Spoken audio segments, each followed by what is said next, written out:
Palavra, senadora Alice da Mata, resistendo a presença na nossa comissão, senador titular Mozarito Cavalcante. Senhor presidente, meus caros colegas e caros convidados, ilustres personalidades do mundo jurídico que foram convidadas, indicadas por esta Comissão de Constituição e Justiça para nos brindar com sua contribuição nesse debate, alguns deles integrantes, inclusive, da Comissão Especial, que elaborou uma proposta inicial de mudança do Código Penal aqui para o Senado. Eu não sou jurista, não sou advogada, portanto, não usarei das expressões típicas do linguajar jurídico que Vossas Excelências e Vossas Senhorias puderam utilizar. Mas vou me posicionar, portanto, como alguém que tem 30 anos de dedicação à vida pública. Fui vereadora pela primeira vez aos 25 anos e fui aos 30 anos constituinte. Pude participar de todo esse debate também corrido naquele momento constitucional e tenho minha vida toda dedicada ao trabalho com a população do meu estado, das diversas, digamos assim, faixas de renda, não apenas na população mais pobre, mas também nas outras faixas de renda que também represento. Afinal de contas, comecei minha vida no movimento estudantil, que era tipicamente um movimento de classe média. Mas eu acho que a paixão que contamina muito desses nossos debates, às vezes começam a criar mitos na discussão.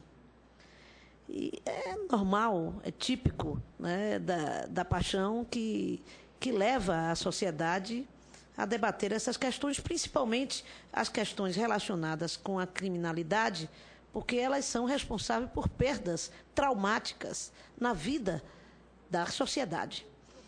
E, obviamente, isso nos leva a pensar como resolver essa questão. Eu, principalmente, acredito que nós devemos, ao tratar do crime, buscar punir os responsáveis, recuperar, em alguma medida, para a sociedade. Isso não está previsto apenas para os jovens, mas previsto para os adultos também, e inibir a ação dos criminosos ou daqueles que cometeram o crime. Além disso, acho que é também da nossa obrigação enquanto Estado ter ações preventivas que, portanto, busquem prevenir a existência do crime, não apenas inibir, mas tratar e proteger as vítimas, né? Me centrando na busca de punição, eu quero dizer que em nenhum momento eu vejo as leis brasileiras como omissas na punição, né? Primeiro, porque está previsto como responsabilidade penal a partir dos 12 anos e, a partir dos 18, aquela penalidade é transformada em outro tipo de penalidade. Portanto, nós não estamos tratando, como muitas vezes eu ouço dizer, e até com certa jocosidade por alguns no debate, de que nós tratamos de um tipo de comportamento na sociedade brasileira que é de omissão absoluta diante do crime praticado, as infrações também de pequena monta praticada por jovens ou por adolescentes, ou mesmo tratando de uma postura de conivência com esses crimes. Eu não vejo isso em nenhuma parte, nem nos operadores de direito, nem mesmo na sociedade, na convivência com essa, nem nas chamadas organizações defensoras dos direitos humanos, muitas vezes acusadas desse tipo de prática. Acho, sim, que, como há na advocacia o direito da defesa e da acusação, o Ministério Público e a Defensoria tendo posições diferenciadas, todo preso ou todo acusado tem direito à defesa, mesmo aquele que é considerado culpado, né, teve direito anterior à defesa. Assim é a justiça em qualquer parte do mundo e não apenas no Brasil. Nessa discussão emocionalizada, busca-se dar, inclusive, uma visão de que só no Brasil ocorrem esses crimes, de que só no Brasil há uma diferenciação na aplicação da lei quando se trata de alguém com 12 anos de idade, com 14 anos de idade, com 16 anos de idade ou com 18 anos de idade, o que também não é verdade. Qualquer levantamento, se pode discutir se a maioridade penal num país é essa ou aquela, mas em todos os países há uma definição de idade e há uma gradação entre essas idades. E essa gradação se dá por algumas razões, tanto pela razão da capacidade de compreensão sobre o crime de determinados segmentos etários, quanto também da possibilidade de recuperação para a sociedade daquele indivíduo, daquele ser humano, homem ou mulher. Eu não acredito que a justiça ou a definição da punição seja a única referência do legislador, nem mesmo do aplicador do direito. É a obrigação do Estado garantir ao criminoso, em qualquer idade, a possibilidade de recuperação. Não estou discutindo se o nosso país dá essa condição ou não, mas é obrigação, né? Ora, acho, portanto, que nós não podemos deixar de levar em conta, nessa discussão, também a realidade objetiva, porque a lei é construída a partir da realidade, a partir dos costumes, a partir da cultura, a partir da prática. Por isso mesmo, eu penso muito, ao tomar a ideia de botar o meu voto na possibilidade da diminuição da maioridade penal no Brasil. Porque eu não estou discutindo outra sociedade, estou discutindo a sociedade brasileira. A sociedade brasileira que visito nas casas de aplicação das medidas socioeducativas, como já visitei na Bahia inúmeras vezes, quando na oposição e no governo. Nós tivemos uma casa chamada CAN, que era Casa de Acolhimento do Menor, que foi fechada no atual governo, pela total impossibilidade de continuar exercendo o seu papel, né?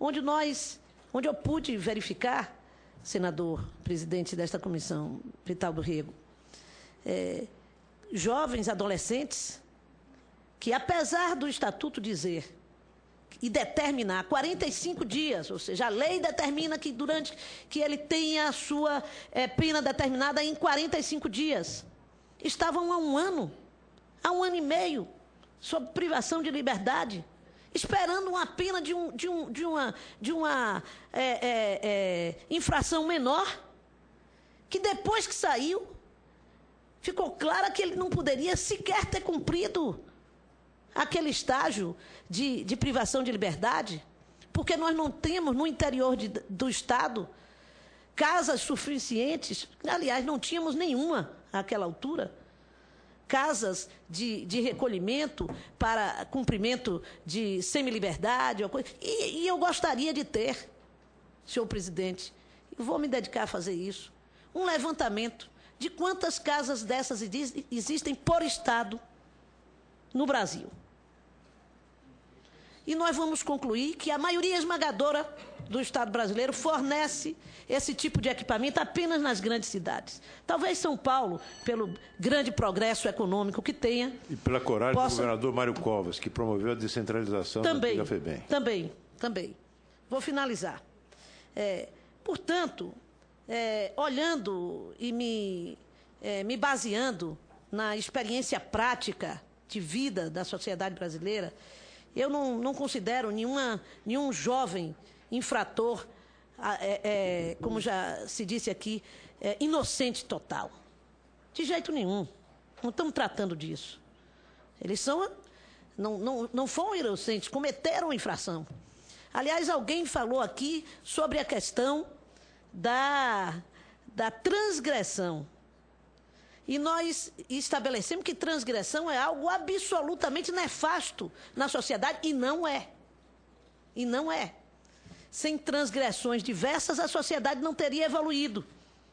Né? Mas vou me ater apenas para finalizar, senhor presidente, que vejo que Vossa Excelência já se movimenta. Vou me ater apenas a essa questão. Punir devidamente e recuperar. Numa sociedade como a nossa, eu me sinto muito à vontade no estágio em que a justiça funciona no nosso país, com o tipo de justiça que tem, e não estou acusando nenhum juiz, estou acusando um sistema, né, de justiça e prisional, de justiça também, que não julga devidamente no tempo, no prazo devido, tantos os adultos quanto as crianças, os adolescentes, os infratores, menores ou maiores. E me vem à cabeça a possibilidade de, diminuindo a maioridade penal, por uma circunstância menor, um juiz lá se defina por uma prisão e a manutenção de um jovem numa situação em que poderia se recuperar e o empurre a esse sistema prisional que nós vimos, que, aliás, não demonstra só isso que aqui foi falado, né, os jovens infratores, mas que demonstra também uma jovem de 13 anos de idade e uma outra mulher adulta numa tela com não sei quantos presos homens, em que todas as duas sofreram estupros diversos, né, e que não é uma circunstância que aconteceu uma vez lá no Pará, porque é norte ou nordeste, não. Então, eu me refiro a esta realidade. A minha consciência me tranquiliza muito mais pensar numa possibilidade, senador, de nós termos, sim, numa possibilidade, uma extensão maior dentro dos... Que, aliás, foi essa a proposta de Alckmin. Foi essa a proposta do governador Alckmin.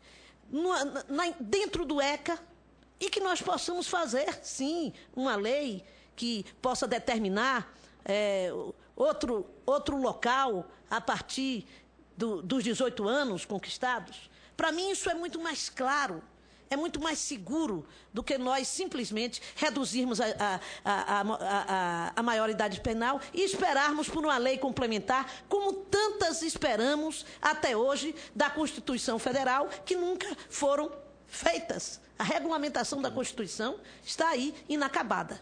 Né? Então, eu quero finalizar. Acho que admito a PEC do senador Aloísio não é igual à PEC 33. Ela se refere apenas a crimes hediondos. Admito pensar no futuro. Hoje, eu me restringiria a estas mudanças apenas. Agradeço, senadora Alice da Mata, parabenizo a Vossa Excelência.